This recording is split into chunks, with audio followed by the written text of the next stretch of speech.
таратып келдик. Азыр калган бөлүктөрдү таратабыз.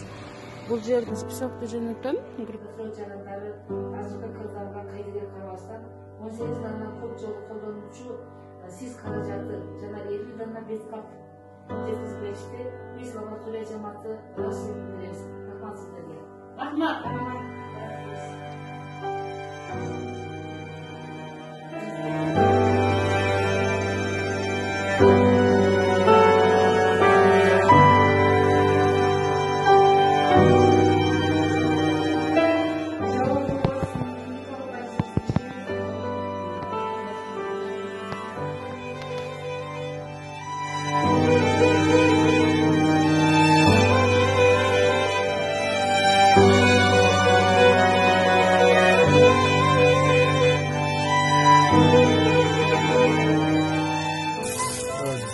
Масканы анан кийин да сестер. Ошол жака буруп жиберейин. 10 апрелде Жалал-Абад областык костюмдарды жардам берип беребиз. Рахмат.